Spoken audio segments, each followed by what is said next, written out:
본 강의는 인공지능 기초 프로그래밍 과목으로서 대구 카톨릭대학교의 배지훈 교수, 이종혁 교수와 경북대학교 조규철 교수가 공동으로 만든 컨텐츠임을 알려드립니다.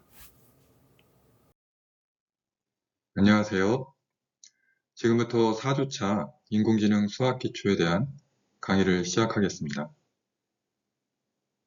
여러분, 오늘은 인공지능의 핵심 요소 중 하나인 벡터와 행렬, 그리고 활성화 함수에 대해 알아보겠습니다.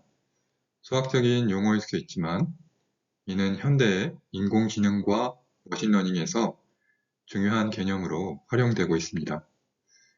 왜 벡터와 행렬일까요? 우리 현실 세계는 복잡하고 다양한 데이터로 가득 차 있습니다. 이러한 다양한 정보를 효과적으로 다루기 위해서는 강력한 도구가 필요한데요. 바로 벡터와 행렬이 그 도구입니다. 이들은 데이터를 효과적으로 표현하고 복잡한 계산을 간단하게 만들어줍니다. 그럼 벡터와 행렬은 어떻게 이해할까요? 간단하게 말하면 벡터는 크기와 방향을 가진 양을 나타내는 것이고 행렬은 숫자들의 집합으로 구성된 표입니다. 이러한 개념을 이해하면 현대 인공지능 알고리즘을 더 쉽게 이해하고 구현할 수 있습니다. 우리 강의에서 배울 내용은 무엇일까요? 이 강의에서는 벡터와 행렬의 기초부터 시작해서 활성화 함수를 다룰 것입니다. 시그모이드 함수, 소프트맥스 함수, 렐로 함수가 그것입니다. 준비되셨나요? 그럼 가볼까요? 벡터란 물리량에서 방향 벡터를 이해하려면 그것을 각각의 성분으로 분해할 수 있어야 합니다. 벡터의 성분은 각 축 방향으로 나타낸 크기들을 의미합니다. 이렇게 성분으로 나타내면 복잡한 벡터도 더 쉽게 다룰 수 있습니다. 벡터의 동치는 크기와 방향이 같은 두 벡터를 의미합니다. 다른 말로 하면 벡터의 동치는 위치에 상관없이 그 크기와 방향이 일치한다면 동일한 벡터로 간주됩니다. 이 개념은 벡터 연산과 비교해서 매우 중요합니다. 0벡터는 모든 성분이 0인 벡터를 의미합니다.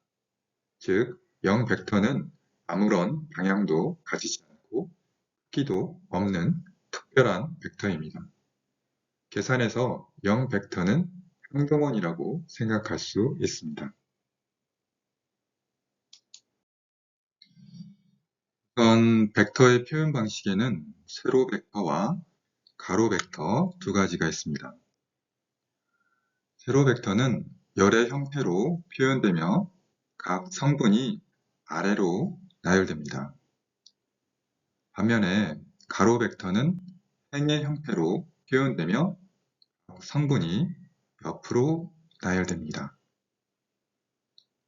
벡터의 차원은 벡터가 가지는 성분의 수를 나타냅니다. 세로 벡터든 가로 벡터든 그리고 어떤 방향으로 나열되든 상관없이 벡터의 차원은 그 벡터가 가지는 성분의 개수에 의해 결정됩니다. 차원은 데이터의 특성을 이해하고 표현하는 데 중요한 역할을 합니다. 머신러닝에서는 데이터를 벡터로 표현하여 모델을 학습시키기 때문에 벡터의 차원은 모델의 복잡성과 성능에 영향을 미칩니다. 2차원 벡터는 평면상의 위치를 나타내고 3차원 벡터는 공간상의 위치를 나타냅니다. 이러한 차원의 개념은 컴퓨터 그래픽스, 물리학, 통계학, 그리고 다양한 분야에서 활용됩니다.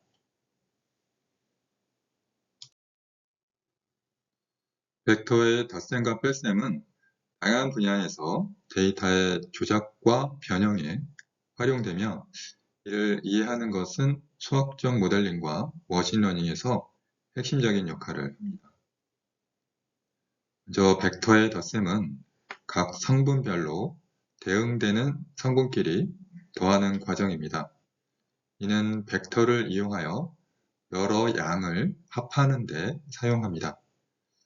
덧셈의 결과로 얻어지는 벡터는 각 성분이 독립적으로 더해지므로 벡터의 크기와 방향이 모두 변할 수 있습니다.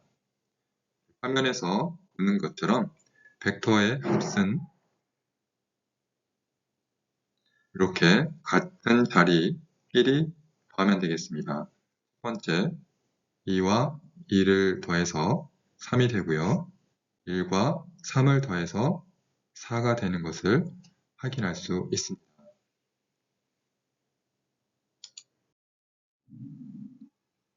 자, 벡터의 덧셈에 대해서 그림을 보면서 다시 한번 생각을 해보죠. 수식으로 본 벡터의 덧셈을 보시면요. 두 개의 벡터가 있죠. A와 B가 있고요. 이 두 개를 더하면 각각 같은 자리와 더하면 이렇게 3, 4가 나오는 걸 알고 있습니다. 더 덧셈 쉽죠? 각 요소를 합하면 됩니다. 수식으로서 본 거고요. 이젠 도형으로 볼까요? A 벡터 같은 경우는 이렇게 좌표로 찍게 되면은 이렇게 생겼죠. 그 다음 B 벡터 같은 경우는 이렇게 보입니다. 두 개를 더한다는 의미는요. A에 B를 더했기 때문에 A에 B를 더해서 이렇게 이 지점이 됩니다. 그래서 A 플러스 B 했다라는 것은요. 도형상으로는 평행사변형의 대각선을 구하는 것과 보면 되겠습니다.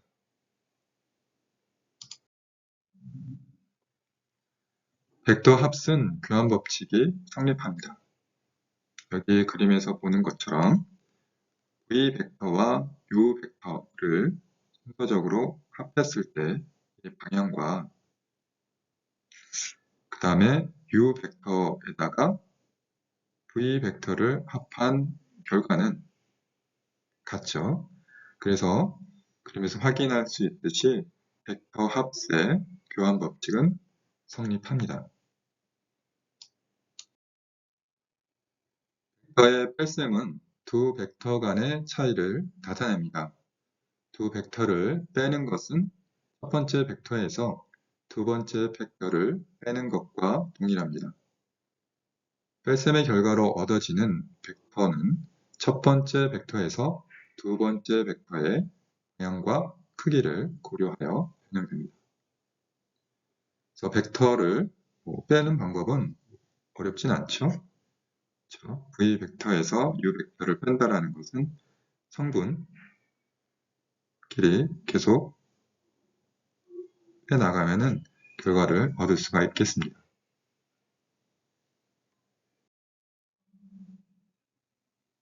수식으로 벡터 뺄셈을 한번 보죠. 두 벡터가 있죠. A와 B가 있고요.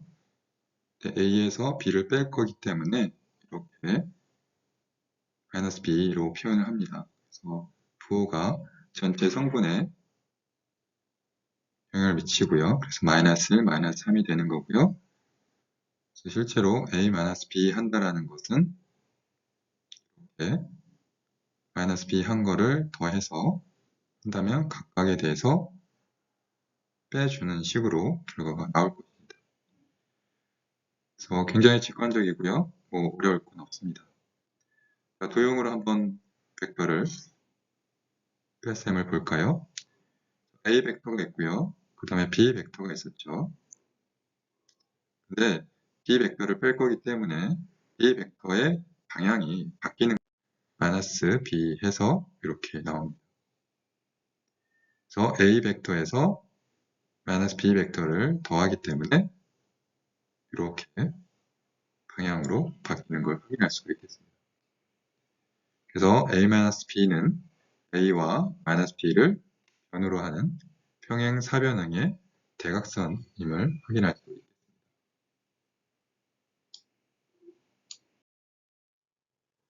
스칼라 곱셈은 벡터의 스칼라, 즉 숫자를 곱하는 연산으로 데이터의 확장이나 축소, 방향의 조절 등 다양한 변형에 사용됩니다. 스칼라 곱셈은 벡터의 각 성분의 스칼라 값을 곱하는 것을 의미하죠. 이때 스칼라는 크기만 가지고 방향이 없는 숫자입니다. 벡터의 각 성분의 스칼라를 곱함으로써 벡터의 크기와 방향을 동시에 변형시킬 수 있습니다. 스칼라 곱셈은 벡터를 확장하거나 축소하는 데 사용된다고 했죠. 예를 들어 벡터에 2를 곱하면 각 성분이 2배가 되어 벡터가 2배로 늘어납니다. 반대로 0.5를 곱하면 벡터의 크기가 절반으로 줄어들겠죠. 스칼라 곱셈은 벡터의 방향을 조절하는 데에도 활용됩니다. 양수를 곱하면 벡터의 방향이 변하지 않지만 음수를 곱하면 벡터의 방향이 반대로 바뀝니다. 그림에서 보듯이 A에다가 2를 곱하면요, 방향이 같은 거의 2배의 크기로 바뀌죠. 그런데 교전 벡터에다가 음수를 곱하면요, 방향이 반대 방향으로 달라지는 걸 확인할 수 있겠습니다. 그래서 벡터의 크기 조절과 방향 조절은 데이터의 전처리나 모델의 학습에서 핵심적으로 활용되고 여러 가지 물리적인 응용에서도 빈번하게 나타납니다.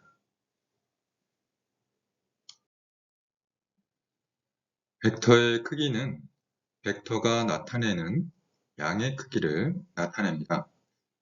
이는 원점에서 벡터의 좌표까지의 거리로 생각할 수 있습니다. 크기는 보통 절대값 A, 즉 vertical bar A, vertical bar로 표기됩니다. 벡터의 크기를 계산하는 함수를 벡터의 노름이라고 하는데 벡터의 각 성분을 제곱한 뒤 더한 후 제곱근을 취함으로써 계산됩니다. 화면의 그림과 같이요. A 벡터의 노름을 구하는 방법은요. 이렇게 바로 2개짜리로 표현할 수도 있고요. 그리고 실제로 구하는 방법은 이렇게 각 성분에 대해서 제곱을 하고 더해주죠. 그리고 결과적으로 루트를 씌웁니다.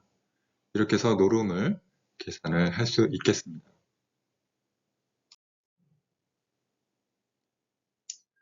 벡터의 크기는 항상 0보다 크거나 같습니다. 만약 벡터의 크기가 0이라면 그 벡터는 0 벡터입니다. 그리고 크기가 1인 벡터를 단위 벡터라고 부릅니다. 일반적으로 표기할 때는 U와 같이 알파벳 소문자로 표현되며 U는 1, 그러니까 U는 1를 만족하게 되는 거죠. 단위 벡터는 다양한 분야에서 활용됩니다.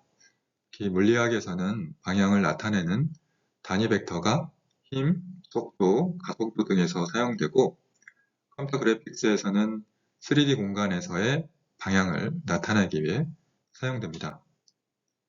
벡터를 그 벡터의 크기로 나누면 해당 벡터의 단위 벡터를 얻을 수 있습니다. 이 그림에서처럼 V의 단위 벡터를 구하기 위해서는 이렇게 V의 노름 그리고 나누게 된다는 것이죠. 단위 벡터의 크기는 항상 1입니다. 어떤 벡터와 단위 벡터를 곱하면 해당 벡터의 방향과 크기가 그대로 일치가 되죠. 그래서 단위 벡터를 구하는 과정을 여기 밑에 그림을 보면 알 수 있는데요. V 벡터의 단위 벡터를 한번 구해 보겠습니다. 1, 2, 3으로 구성된 벡터이고요. 그래서 노름해서 크기를 구하죠. 그래서 각 성분의 제곱을 모두 더하고 루트를 취하면 루트 14가 되는 것이죠. 그래서 단위 벡터 U에 대해서는 V의 노름으로 나누게 되면 각 성분마다 14로 나누면 되겠죠. 이것이 단위 벡터가 되겠습니다.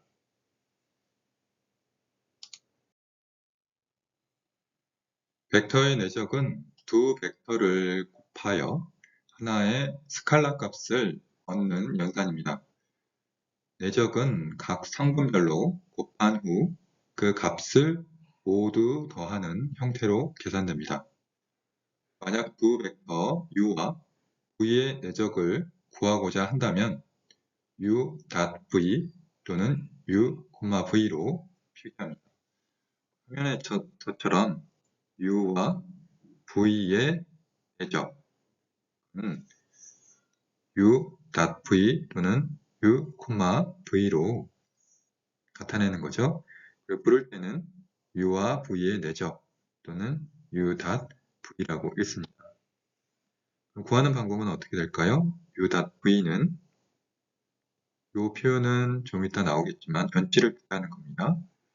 그래서 전치한 결과 그 다음에 v 벡터는 성분마다 곱해서 모두 다 더하게 되는 것이죠.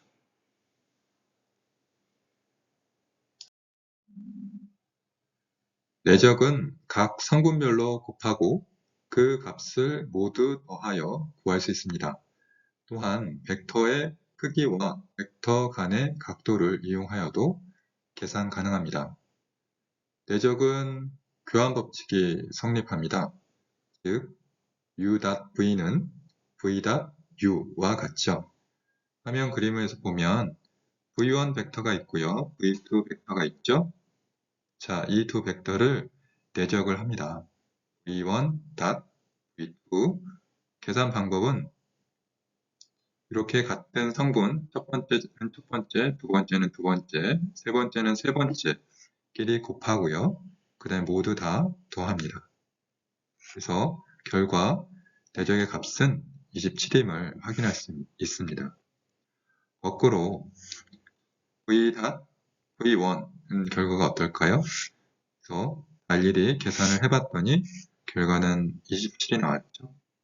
그래서 이걸로 봐서 내적에서 교환 법칙은 성립함을 알 수가 있겠습니다.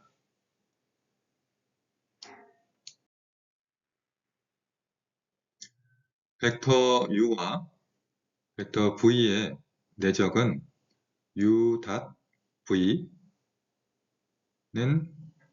u의 노름 곱하기 v의 노름 곱하기 코사인 세타로 표현됩니다.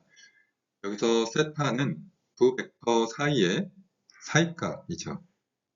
사이값이 0도이면 코사인 값은 1이 되므로 u.v는 u의 노름 곱하기 v의 노름이 되죠. 이는 두 벡터가 같은 방향을 가지고 있다는 것을 의미합니다. 사이각이 90도이면 코사인 값은 0이 되죠. 그래서 u.v는 0이 됩니다. 이는 두 벡터가 수직 관계에 있다는 것을 의미하죠. 내적과 사이각에 활용되는 것으로 코사인 유사도가 있습니다. 코사인 유사도는 벡터의 내적을 이용하여 두 벡터 간의 사이각을 계산하고 이를 이용하여 벡터의 유사성을 측정하는 데 사용됩니다. 여기 화면에서는 요 식을 유도하는 것을 볼 수가 있겠습니다. 처음으로 y와 x 벡터에 대해서 작업을 하게 되면 이렇게 나오죠. 이건 제2 코사인 법칙에 관련된 겁니다. 이 식을 가지고 최종적으로는 x와 y의 내적에 대한 식으로 유도를 하는 거죠. 하는 방법은 요거를 만족하기 위해서 이쪽을 이렇게 다 옮기고요. 그 다음에 2로 나누고요. 그래서 계속 방향을 하게 되면은 결과적으로 이런 식이 나오고요. 그 다음에 요거는 x와 y의 내적으로 표현할 수가 있겠습니다. 결과적으로 요것과 요것은 같다라고 표현할 수 있겠습니다.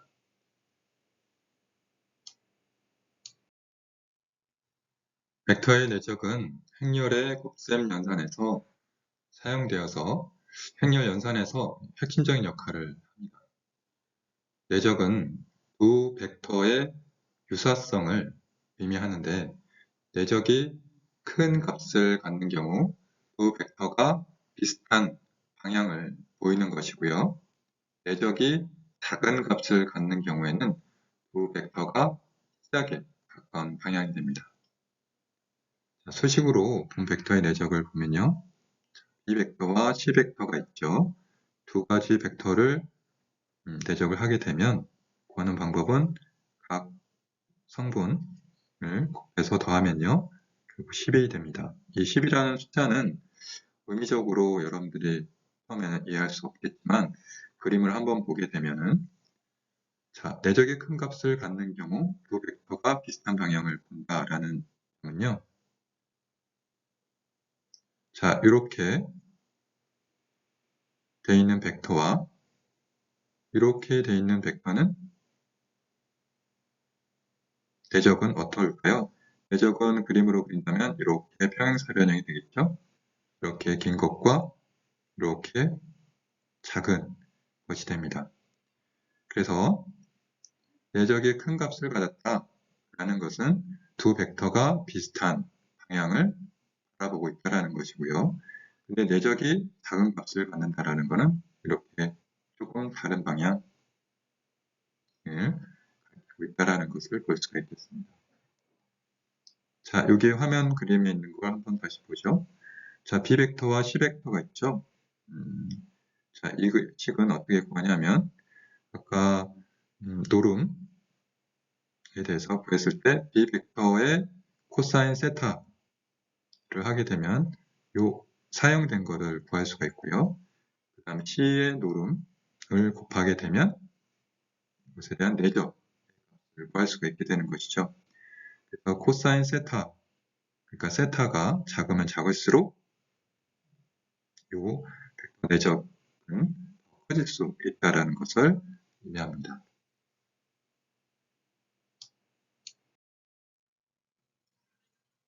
시그마는 수열이나 급수의 합을 나타내는 데 사용되고요. 수학적인 표현을 간결하게 해주는 효과적인 도구죠. 시그마는 그리스의 알파벳, 그러니까 합수를 나타낸다라고 이해할 수 있습니다. 수열이나 급수를 간결하게 표현하기 위해 사용되기도 하죠. 가장 간단한 예로 1부터 5까지의 자연수를 구하는 경우를 생각해 보겠습니다. 이렇게 1부터 5까지 자연수를 구한다는 것을 이렇게 모두 나열하는 게 아니라 이렇게 간단하게 표현할 수가 있다는 거죠. n에 대해서 계속 더할 건데요. 이 n의 값은 이렇게 바뀐다는 거죠. n은 1부터 5까지 구해지는 것으로 바뀐다는 것입니다. 기호적으로 표현을 할 때 이런 시작수, 끝수, 그 다음에 이쪽은 함수식이 온다라는 걸 기억하길 바라겠습니다. 합의 기호를 예를 통해서 한번 다시 살펴보죠. 이렇게 시그마는 n은 a부터 b까지 변할 건데요. 여기에 대해서 함수 fn에 대해서 적용을 다 해보는 겁니다. 결과적으로 이렇게 하나씩 해서 다 합해주면 결과가 나오는 것이죠. 첫 번째 예제는 앞에서 봤었던 1부터 5까지 n의 함수에 대해서 구해지면 이렇게 1, 2, 3, 4, 5 모두 더한 결과가 되는 것이죠. 그 다음 두 번째는 n은 2부터 5까지 변하는 거고요. n의 제곱에 대해서 구해달라는 겁니다. 그래서 이렇게 n에 각각 대입을 하고 모두 다 더하면 결과가 나오는 것이죠. 그 다음 상수에 대해서도 한번 해보면 n은 1부터 5까지 변하긴 하지만 n의 값을 대입하는 건 없죠. 그래서 3을 5번 나열하게 되면 되는 겁니다. 결과적으로 3이 5번 나오는 거기 때문에 곱하기를 해주면 자, 그 다음에 n은 1부터 3까지 나오는 게 있습니다. 그래서 함수는 2의 n의 제곱이죠. 결과적으로 요 앞에 있는 계수 2는 이 시그마 밖으로 나올 수 있다는 거를 볼 수가 있겠습니다. 그 다음은 n은 1부터 5까지이고요. 식은 이 n의 제곱 플러스 3n 플러스 4죠. 앞에서 봤었던 것처럼 계수는 시그마 앞으로 나올 수 있고요. 그 다음에 더하기에 관련돼서는 이렇게 전개가 가능합니다. 그래서 시그마가 각 항마다 전개가 돼서 이렇게 분리돼서 표현할 수 있겠다는 것입니다.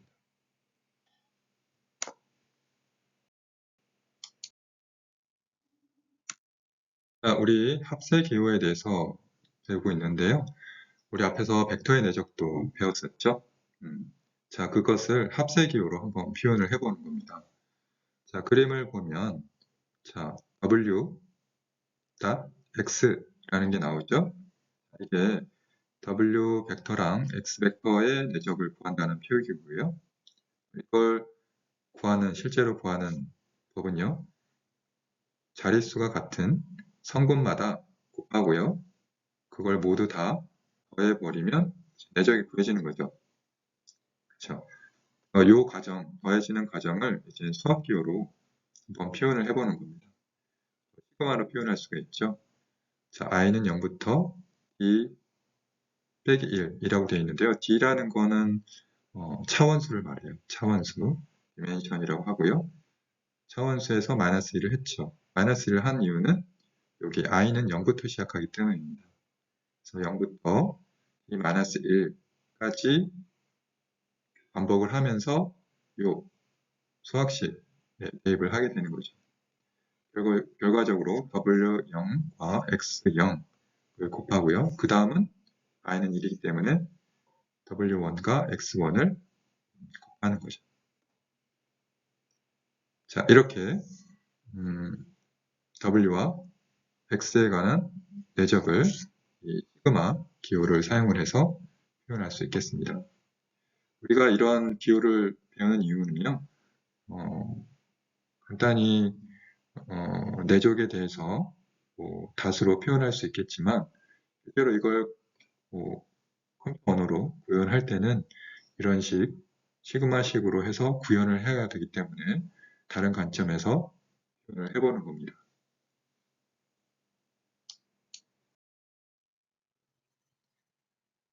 자, 이젠 곱의 기호입니다. 파이죠. 파이는 곱셈의 기호로 사용됩니다. 여러 수를 곱할 때 그 곱셈을 간결하게 표현하는데 도움을 주죠. 파이는 그리스 알파벳이에요. 곱셈을 나타낸다 라고 이해할 수 있겠습니다. 여러 수를 곱할 때 사용한다 그랬죠. 가장 간단한 예로 1부터 5까지의 자연수를 구하는 것을 한번 생각을 해볼게요. 그래서 파이 기호가 있고요. 그 다음에 n은 1부터 5까지, 그 다음에 함수는요, n이죠. 그래서 1 곱하기 2 곱하기 3 곱하기 4 곱하기 5 이런 식으로 결과가 나올 겁니다. 조금 더 복잡한 식은요. n은 2부터 5까지이고요. 그 다음에 함수식은 2n 플러스 1입니다. 그래서 n은 2인 걸 여기다 대입을 해주고요. 그쵸? n은 3일 때 대입해주고 4일 때, 5일 때를 대입해주고 모두 다 곱하기를 해준다는 겁니다. 자, 이런 식으로 곱의 기호도 이런 식으로 사용할 수가 있겠습니다.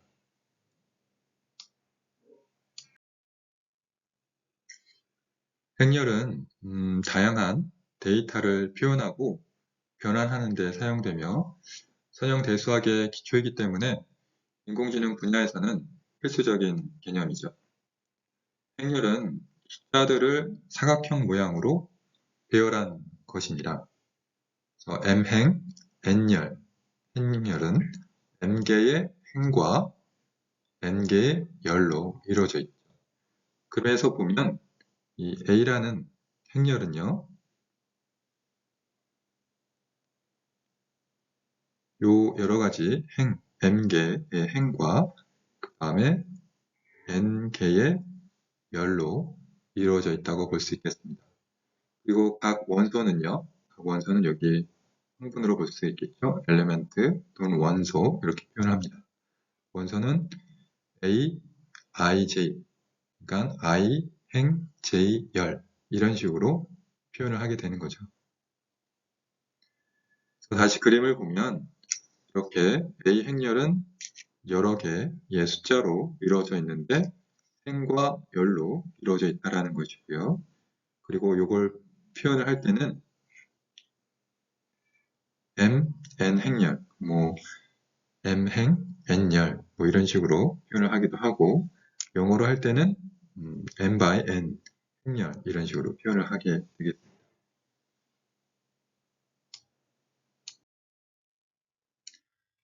정방 행열은 행과 열의 개수가 동일한 행열입니다. 다양한 수학적 응용에서 특별한 중요성을 가지고 있는데요. 행과 열의 개수가 n인 정방 행열을 n차 정방 행열이라고 합니다. 화면에서 보는 것처럼 행의 개수와 열의 개수가 같은 정사각형 형태로 되어 있습니다.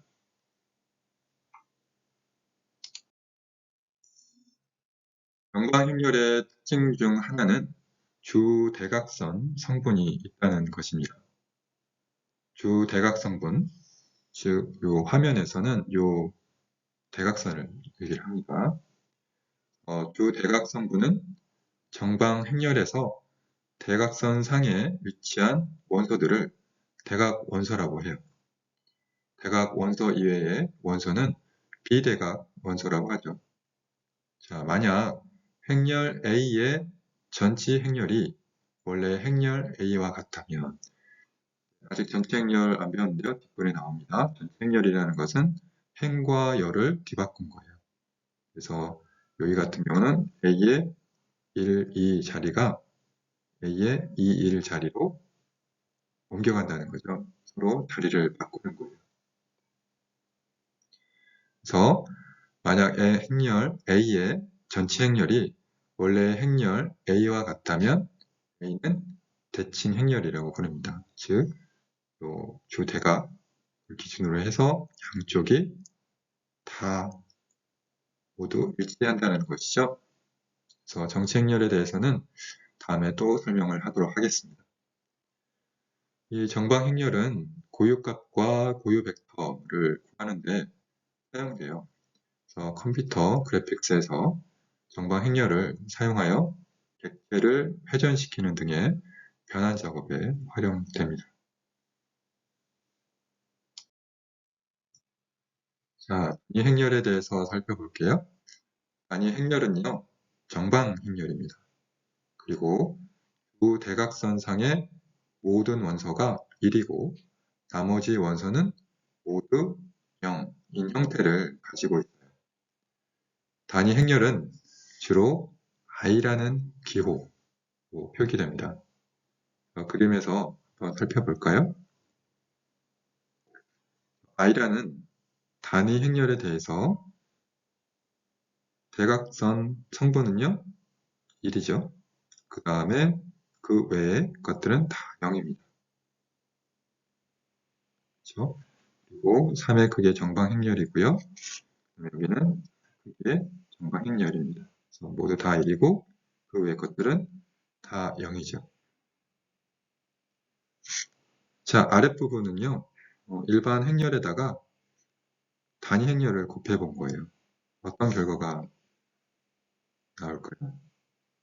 네, 아직 곱하기에 대해서 여러분들이 배우지 않았기 때문에 이번에 나옵니다. 곱하기를 해보면요. 이렇게 계산 과정이 나오고요. 결과적으로 이렇게 나오거든요. 자, 특징은 이 행렬 그 자체가 변하지 않고 그대로 나왔다는 거죠. 여기서 알 수 있는 거는요. 단위 행렬 곱하기 행렬 A를 하든 행렬 A 곱하기 단위 행렬을 하든 결과는 행렬 A라는 거예요.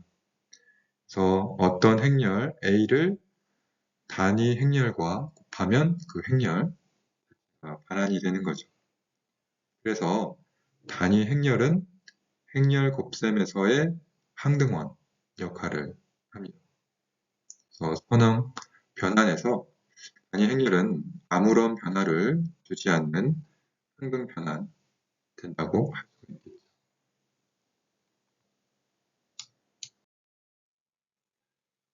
자, 영의 행렬은요, 모든 원소가 0으로 이루어진 행렬이에요. 선형 배수학에서는 자주 사용되는 중요한 특수한 형태의 행렬입니다. 그림에서 볼 수 있듯이 모든 성분이 다 0이죠? 다 0입니다. 크기가 3이건 4건 모두 다 0임을 알 수가 있습니다. 그래서 0행렬 곱하기 행렬 A를 하든 행렬 A 곱하기 0행렬을 하든 결과는 모두 0행렬입니다. 그래서 0행렬은 다양한 행렬 덧셈에서의 항등원으로 활용되기도 하죠.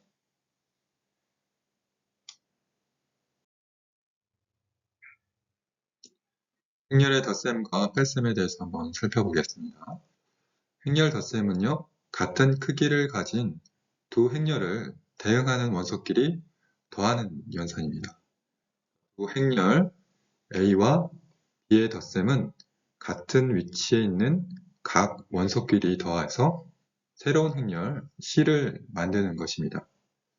행렬 덧셈을 하기 위해 두 행렬 크기가 동일해야 합니다. 그리고 행렬 덧셈은 교환 법칙이 성립을 해요. 그래서 A 더하기 B는 B 더하기 A와 같다라는 거죠. 그리고 결합 법칙도 성립을 해요. 그래서 A 더하기 B 더하기 C를 할 때 어떤 것을 먼저 더하든 결과는 같다라는 거죠. 행렬 뺄셈은요, 같은 크기를 가진 두 행렬을 대응하는 원소끼리 빼서 새로운 행렬을 만드는 연산입니다. 두 행렬 A와 B의 뺄셈은 같은 위치에 있는 각 원소끼리 빼서 새로운 행렬 C를 만드는 거죠. 마찬가지로 행렬 뺄셈을 하기 위해서는 두 행렬 크기가 동일해야 합니다.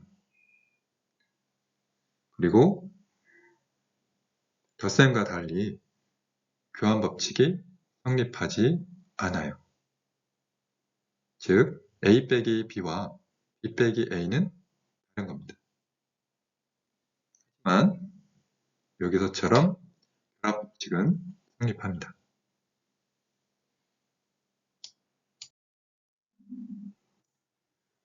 자, 행렬의 덧셈과 뺄셈에 대해서 계산을 해보죠. 자, 앞에서도 얘기했듯이 자, 같은 크기를 가진 두 행렬에 대해서 대응하는 원소끼리 더하거나 빼면 된다고 했습니다. 그래서 두 개의 행렬이 있죠. A 행렬과 B 행렬이 있죠. 더할 때는 같은 위치에 대응하는 것끼리 더하고요. 그 다음 뺄셈 할 때는 빼면 되는 겁니다. 쉽죠? 자, 실제 예를 한번 볼까요?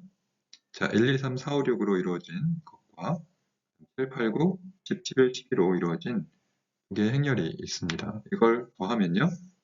각각 같은 자리 1과 7 더하고요. 2와 8 더하고요. 3과 9 더하면 되겠습니다. 각각 자리마다 더하고 결과적으로 이런 행렬이 구해지는 것이죠. 자, 뺄셈은요. 또 마찬가지죠. 같은 자리 1 빼기 7 그쵸? 2 빼기 8 이런 식으로 해서 모두 다 이런 식으로 하면 되겠습니다.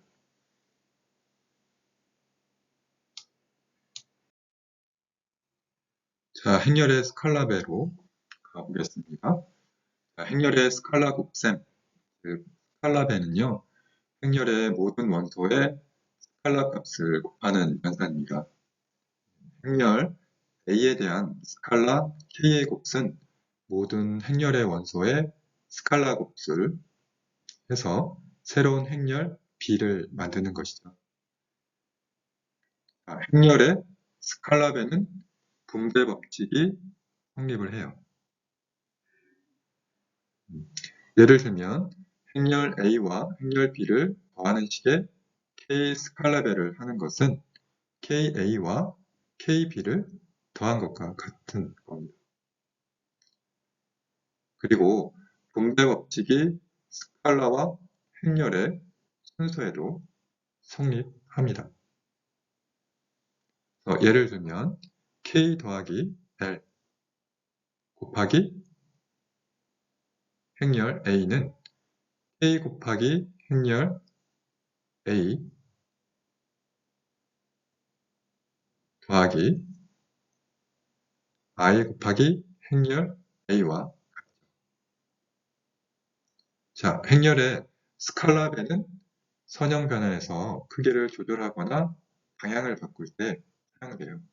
그리고 데이터셋의 각 원소에 일정한 비율로 가중치를 부여해서 스케일을 조절할 때도 사용을 합니다. 그림에서 행렬의 스칼라배 하는 방법을 한번 보죠. 그래서 행렬 A가 있고요.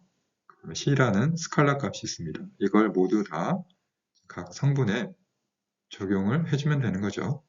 실제 예를 보면 행렬 이런 게 있고요. 그 다음에 2라는 스칼라 값을 곱해주는 거죠. 그래서 각 성분의 요소에다가 2 곱하기 1, 2 곱하기 2, 2 곱하기 3 모두 다 2를 곱해주면 결과적으로 이런 값이 나온다는 것입니다.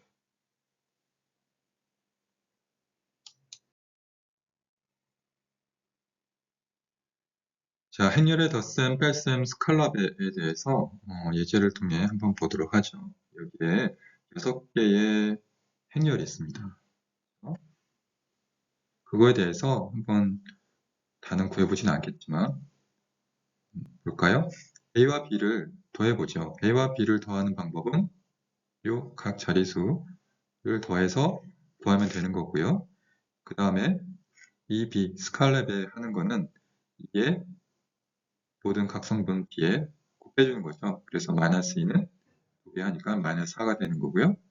그 다음에 5 같은 경우는 10이 되겠죠. 이런 식으로 구해주면 되는 겁니다. 여기는 뺄셈도 있고요. 덧셈, 여기는 뺄셈 또다시 있네요. 자, 이거 여러분들이 각자 구해볼 수 있겠죠?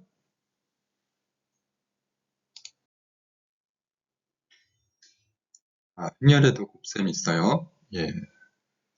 행렬의 곱셈은 두 행렬을 조합하여 새로운 행렬을 만드는 연산입니다. 행렬 A와 행렬 B의 곱셈은 첫 번째 행렬의 각 행과 두 번째 행렬의 각 열이 대응되는 원소들을 곱해서 새로운 행렬 C를 만드는 거죠. 행렬의 곱셈의 특징 중 하나는 행렬의 곱 A, B는 A 열의 개수와 B의 행의 개수가 같을 때만 정의 가능하다는 거예요. 이건 조금 이따가 다시 보면 될 것 같고요. 그 다음에 또 다른 특징으로는요. 교환 법칙이 성립하지 않아요. 그래서 A 곱하기 B는 B 곱하기 A와 같지 않다라는 거고요. 하지만 결합 법칙은 성립을 합니다. 그래서 A와 B를 먼저 곱해주든 B와 C를 먼저 곱해주든 결과는 같다라는 것이죠.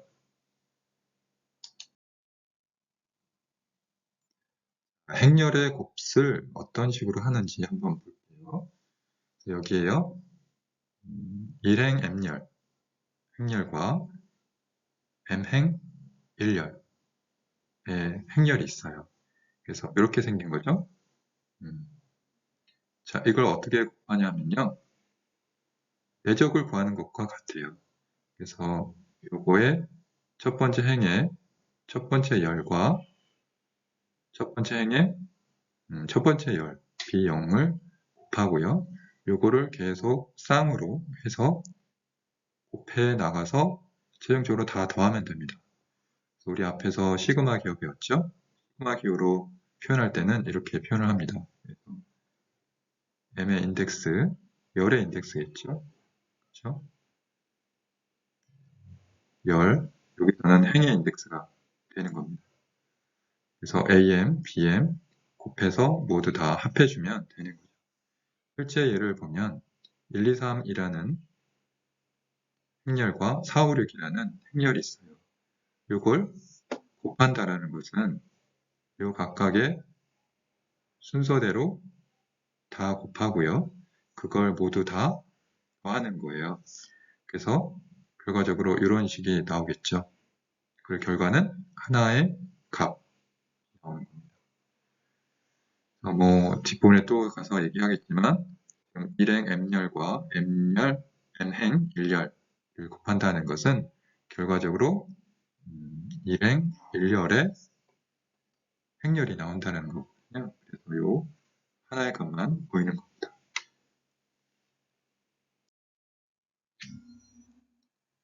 자, 이젠 조금 더 복잡한 행렬을 한번 해볼까요? M행 M열, 그 다음에 M행 N열, 행렬의 곱수를 구해볼게요.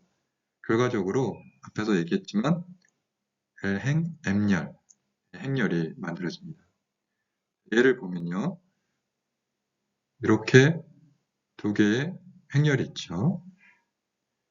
구하는 방법은요. 첫 번째 행과 여기에 첫 번째 열을 각각 내적을 구하는 거예요. 그래서 1 곱하기 4 더하기 2 곱하기 5 더하기 3 곱하기 6을 더해서 32가 구해지는 거고요. 그 다음 두 번째는 두 번째 행과 여기 첫 번째 열에 대해서 또다시 내적을 구해주는 거예요. 마이너스 1 곱하기 4, 마이너스 1 곱하기 5, 마이너스 3 곱하기 6 더해서 마이너스 32가 이제 나오는 거죠. 그 다음에 이 자리와 이 자리는 이걸 똑같이 반복을 하는데 달라지는 거는 두 번째 열에 대해서 내적을 구하는 거라는 겁니다. 그래서 요것과 요거의 내적값을 여기에, 요거와 요거의 내적값을 여기에 구한다는 거죠. 자, 행렬 곱을 나타나게 되면 이런 식으로 나타나게 되겠습니다.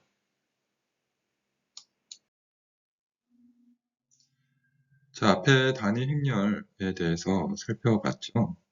행렬에 대해서 다른 행렬을 곱해주면 똑같은 결과가 나온다고. 그래서 여기 있는 단위 행렬과 다른 벡터 또는 행렬을 곱해주게 되면 똑같은 결과가 나오고요. 여기도 마찬가지죠. 요거에 대해서 단위 행렬을 곱해주게 되면 똑같은 결과가 나온다는 겁니다. 그래서 단위 행렬은 곱하기에 대해서 항등원으로 사용할 수 있다고 했죠.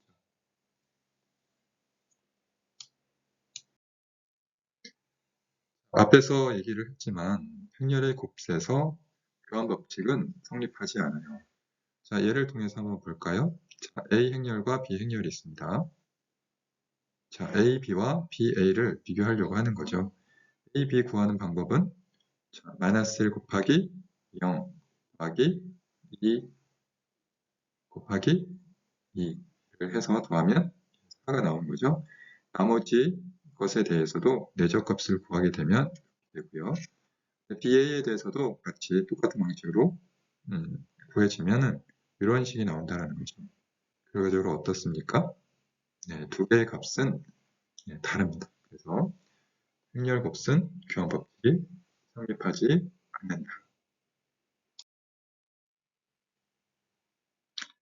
자, 이젠 얘를 한번 통해서 행렬 곱셈을 해보도록 하겠습니다.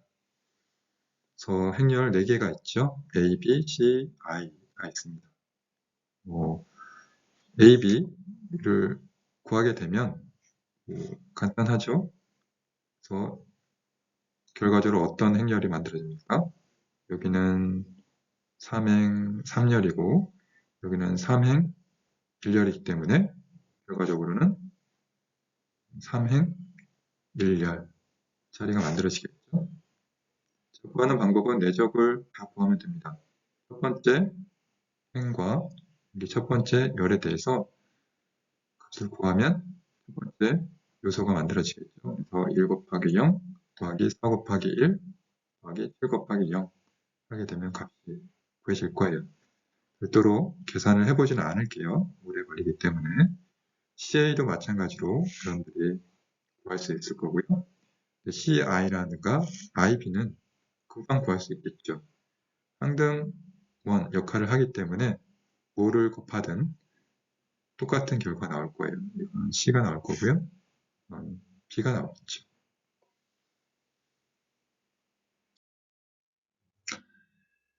행렬의 전치는요. 행과 열을 서로 바꾸어서 새로운 행렬을 만드는 연산이에요. 행렬 A의 전치는 AT로 나타내며 이는 행렬 A의 행과 열을 서로 바꾼 새로운 행렬을 의미합니다. AT, T라고 읽기보다는 트랜스포즈라고 얘기하는데요. AT는 A의 전치 행렬 또는 A의 트랜스포즈라고 읽어요. 전치 행렬의 특징 중 하나는 전치 전의 원래 행렬과 크기가 동일해요. 그리고 전치의 전치는 원래 행렬로 돌아옵니다. 그리고 전치 행렬은 덧셈 및 스칼라베에 대해 분배 법칙이 성립을 해요. 식으로 나타내면 AT에 다시 또 T 하게 되면 A가 나오고요. 이런 식으로 스칼라베는 그냥 나오게 되는 거고요. 그 다음에 이런 식으로 분배 법칙 성립함을 볼 수가 있겠습니다. 전치 행렬 얘를 실제 값을 통해 보면 A 행렬이 이렇게 생겼습니다. 그러면 이거에 대한 정치 행렬은 이렇게 표현을 하고요. 실제로 구해지는 거는 자, 행과 열이 바뀌는 거예요. 얘는 첫 번째 일행 1열이기 때문에 첫 번째는 뭐 바뀔 건 없죠. 근데 같은 경우는 일행 2열에 있죠. 일행 2열은 2행 1열로 옮겨가게 되는 거죠. 자, 다른 예를 통해서 볼까요? 자, 여기 M행 N열에 관련된 행렬이 있습니다. 행렬이 있습니다. 그러면 자리가 뒤바뀌는 것을 확인할 수 있는데요. 이 자리 1행 N열의 것은 이쪽 대각선 방향으로 이동을 하겠죠. 그 다음에 이 방향에 있었던 M행 1열의 값은 이쪽으로 이동을 하겠죠. 실제로는 N by M이라고 해서 N행 M열로 바뀌었습니다. 그러니까 만약에 이렇게 생겼다면 이거는 이런 식으로 바뀌게 되는 거고요. 대각선이 있다면 대각선은 그대로 가는 거고요. 이 방향이 바뀐다는 것을 볼 수가 있겠습니다. 여기서는 전치 행렬의 속성에 대해서 나오죠. 전치의 또 전치는 그대로 A가 된다는 거고요. 분배 법칙도 성립을 하고요. 그 다음에 곱하기에 대해서는 이렇게 자리가 바뀌어요. 그리고 스칼라베는 이렇게 나오고요. 행렬에 대해서만 전치를 해주면 된다는 겁니다. 지수함수는 특정한 상수를 변제 지수로 사용하여 정의되는 함수죠. 다양한 자연 현상과 과학 정보 등에서 자주 등장하는데요. 지수 함수는요, a의 x 승으로 표현이 돼요. 여기서 a는 하고 그리고 x는 지수가 되는 겁니다. 그래서 a는 양수이면서 그리고 1이 아닌 임의의 상수일 수 있어요. 그림을 보면 당연히 a의 영승은요 1로 표현을 합니다. 그리고 지수가 음수일 경우에는 이렇게 분수로 볼 수가 있고요. 그 다음에 지수가 이런 식으로 분수식으로 표현됐을 때는 제곱근 형태로 n제곱근 형태로 이렇게 해서 표현할 수가 있겠습니다. 자, 지수의 공식이라고 여러분들이 아마 배웠을 거예요. 그래서 AM n승과 A의 m승을 곱한다는 것은 이렇게 합해지는 구가 되는 거고요. 그 다음에 분수로 표현됐을 때 이걸 다시 지수로 바꾸게 되면 분모에 있는 거를 빼는 식이 되는 겁니다. 그 다음에 지수에 또 지수를 하게 되면 요 n과 m을 곱하는 결과가 되는 거고요. 그 다음에 n승 하게 되면 해서 a의 n승, b의 n승이라는 식이 성립이 됩니다. 자, 지수함수에서 a가 1보다 클 경우 함수는 우상향이 돼요. 우상향. 그렇죠? 그래서 뾰족한 모양을 가지고 있고요. 자, 0보다 크거나 1보다 작은 경우는 우향으로 뾰족하게 돼 있어요. 이렇게 되죠. 자, 지수 함수의 성장 속도 어떻게 될까요? 자, a가 1보다 클 경우에는 급격하게 증가를 하죠. 그렇죠? 급격하게 증가를 해요. 근데 a가 0보다 크거나 1보다 작을 경우에는 급격하게 감소를 합니다.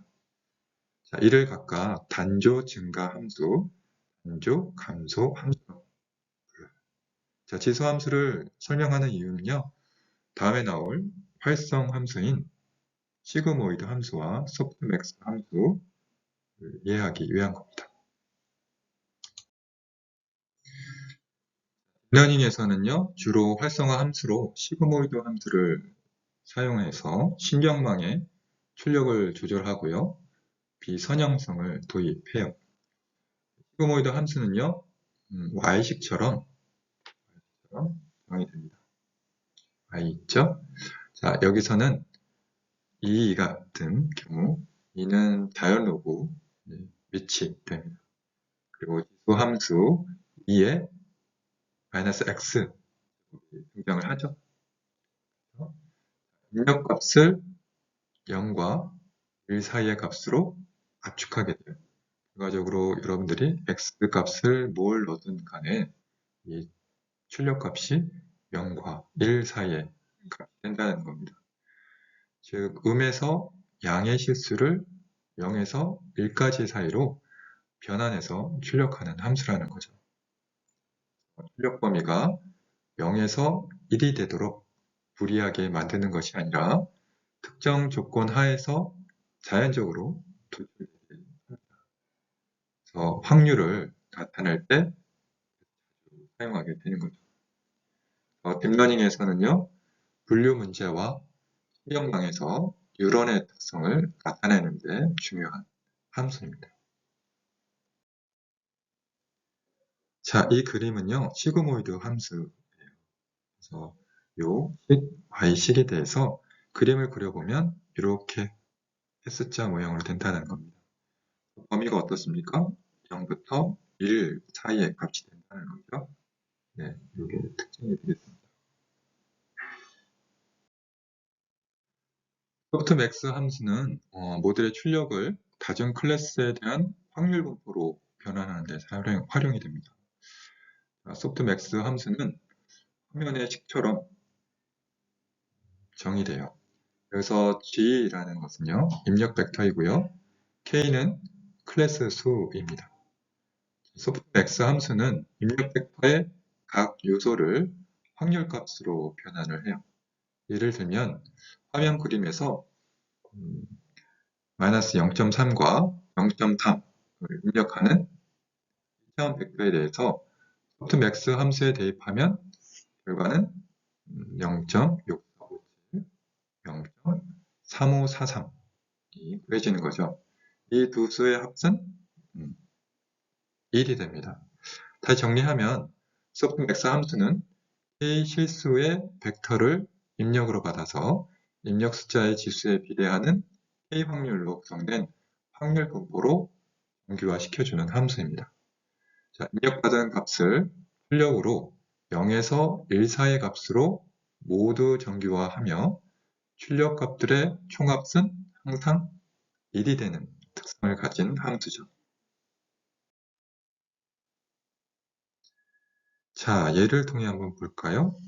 x, x1, x2 세 가지 값에 대해서 u를 구하죠. u를 구하게 되면 세 개의 값에 대해서 u를 구하기 위한 겁니다. 구하고요. 그에 대해서 각각 소프트맥스 함수에 대입을 하게 되면요. 각각에 대해서 대입을 하게 되면 y0, y1, y2가 구해지죠. 그래서 전체적으로 구하게 되면 이런 값이 나오게 되는 거죠. 합하면 얼마? 네, 1에 가깝게 된다라는 겁니다.